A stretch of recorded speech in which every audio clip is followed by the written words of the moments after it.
We are here with driver of the number 22 APC Pro Late Model and NASCAR Pinty's car, a winning crew chief, Kyle Steckly. Kyle, how are you today?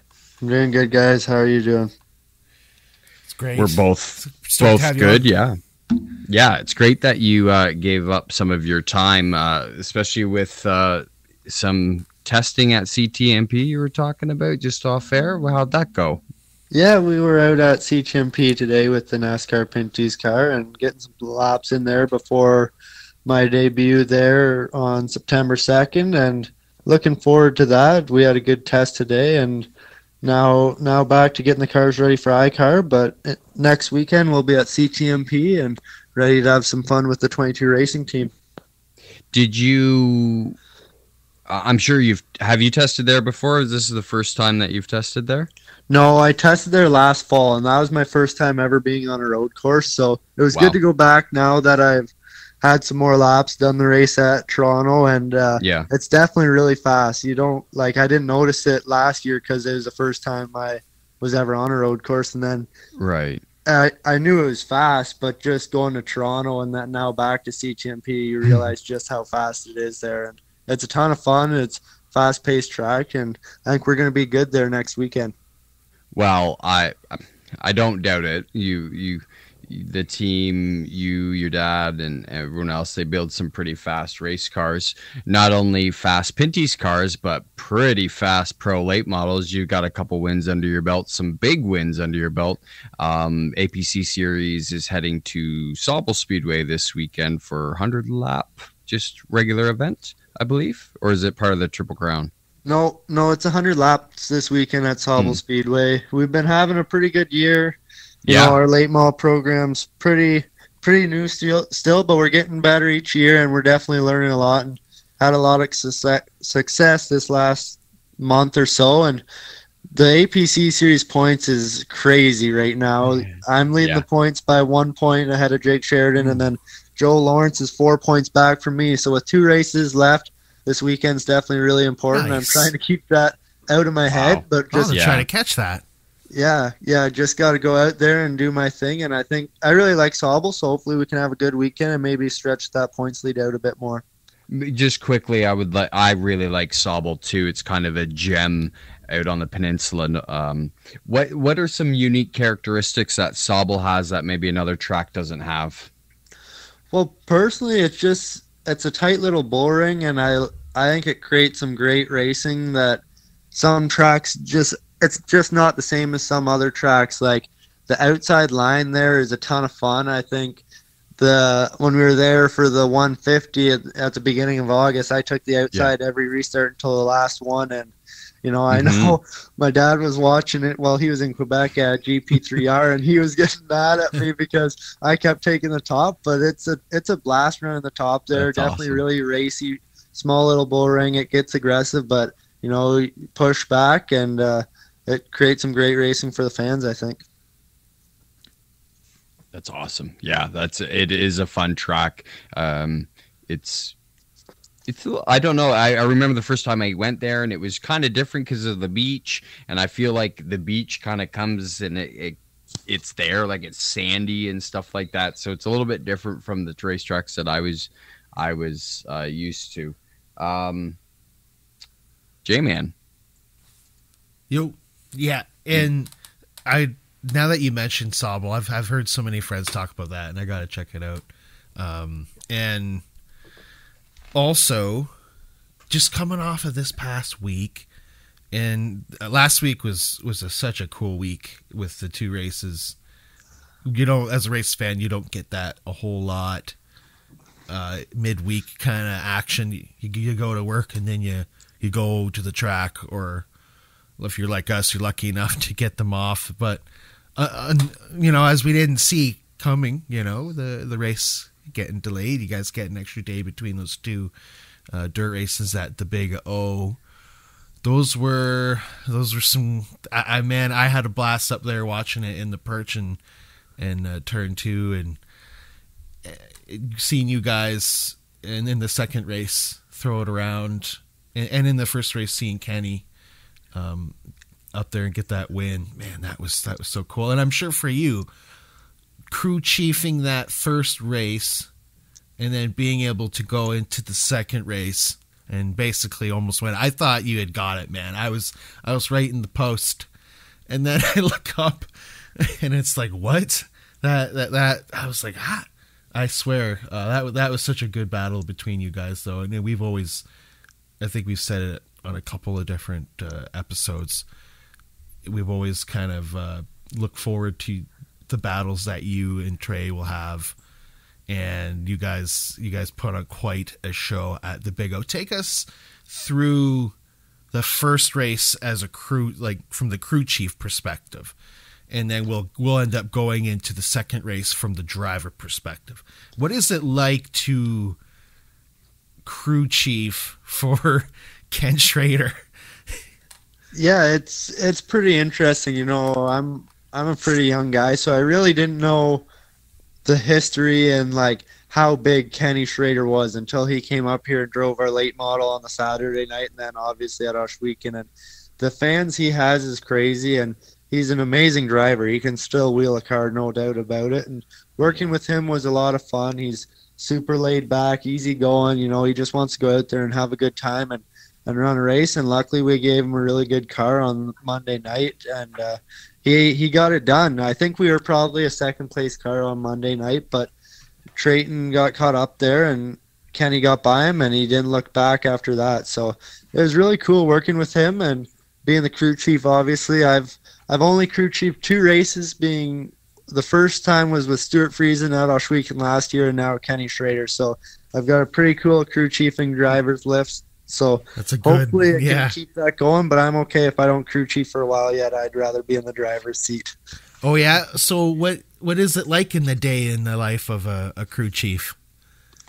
It's a ton of fun, honestly. I love working on the cars just as much as driving, and it's a different aspect. I love the racing part of it, trying to make the cars go as fast as you can, as quick as you can, and working with a team throughout the day to make it better. And we were with a pretty new team. You know, a lot of guys coming from here and there to come together and help Kenny out. So it was a ton of fun. We adapted really quick to each other, and, you know, Kenny makes it so easy. A lot of guys are, you know, I see they're hard to work with, or like they're pretty picky. I wouldn't say they're hard to work with, but they're really, they want to go out for the win, and they want to have the absolute best car they can. And Kenny's he's just laid back, you know, however the car is, he's just going to go out there and wheel the thing and do the best he can with it. So that was pretty cool. And yeah, hopefully I can work with him again sometime in the future.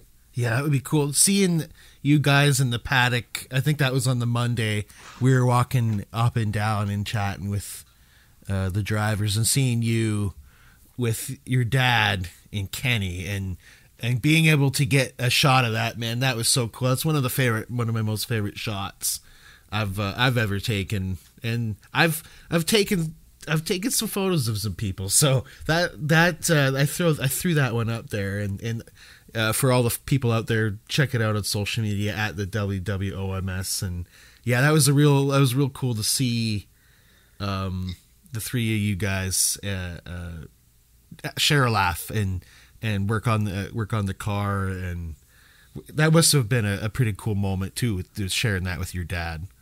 Yeah, definitely. You know, I've been working with my dad and learned everything from him since I was just a little guy running around the track watching him race. So to be there with him, helping me, and working with a guy like Kenny Schrader is definitely a cool moment and something I'll remember for a long time. Oh, for sure. And we will too. And yeah, we will too. And from the fan side of it, we definitely appreciate moments like that, the wholesome moments like that in racing, and being able to bring that out to people too, to see that. That's good. That's how racing grows. So let's go into the second race at the Big O as a driver.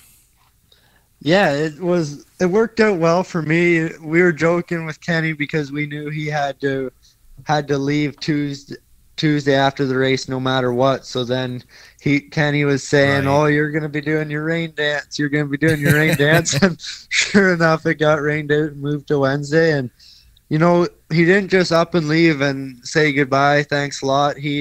That night, Tuesday night, he gave me a call, and we talked about what I can do to, cool. adapt to it the best I can. And he talked to me for probably half an hour that night, just little techniques, tips, what I got to do in practice and what I want to feel in the race. And that definitely helped me a ton. That gave me a great start into the day. And then once we got confidence boost too. Yeah, definitely just talking to him, getting an idea of what I need to expect. And then still, after we only got 30 minutes of practice, and for me never being on dirt and anything before, by the end of practice I still wasn't that comfortable. I ended up putting down a pretty good lap, and I think I ended practice in fourth, which set me up good for the heat race. Yeah. I finished second to Trayton in the heat race, which I was happy with, but I was coming off the track and I heard a noise in the back, and we ended up finding an issue with one of our links in the rear end, so we had to pull out a line and fix that. So we started deep in the field, and that's when the fun began for me, just slowly work my way through the field, running the bottom. That was a blast, and we got up to the front pretty quickly and then did some racing with DJ, and I think we were in second by lap 38 or 39, which was pretty cool. And then the end of the race, Trayton was definitely a lot better than me once I got into second, but I felt I just kept learning from him. And then there at the end, it made it interesting with some lap cars, and we almost had a shot at it. During the race, I was pretty happy with the second place finish after what happened and how fast Trayton was all week. But looking back at it now, I wish we could have held on to the lead there. I think we definitely would have been able to hold him off if I could have got around that lap car a bit better. But it's all a learning experience, and looking forward to doing it again, hopefully next year. Right. Yeah. And with the stuff surrounding that race, that was the 200th Pinty's race.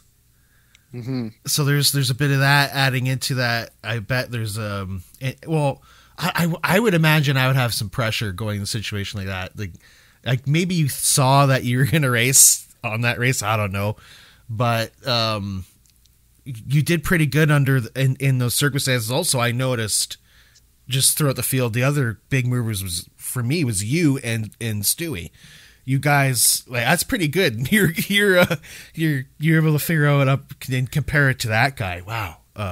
Big props on that one, man. That was pretty good watch too. I do have a question though, and I did notice throughout the race it was just the momentum for green flag wise. It was kind of just hard to maybe get going. I was listening on the scanners, and I was able to hear some insight from the drivers, and also in the aftermath now with hearing from the fans and whatnot too.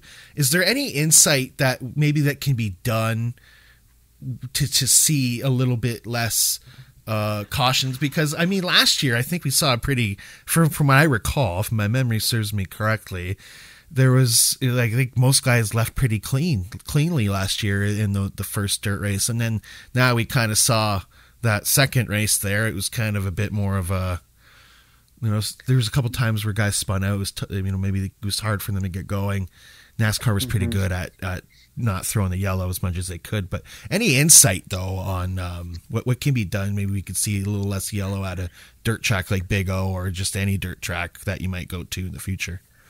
I don't know. It's definitely really hard to have a NASCAR Pinty's car on a dirt track. At least for me, it felt like it, and I think a lot of guys struggled with the handling of their cars, and you got to be really patient and only take what the car will give you, I think. And at the end of the day, I don't think it's really anything the series or the track can do. I think in the end, it's up to the drivers, and they're all pushing as hard as they can to get the most out of their cars. And when you're on dirt, it's a lot different than asphalt and pavement. So I think it's all up to the drivers, just being smart and being patient, and everyone's pushing as hard as they can to get the best finish they can, and that brings out cautions.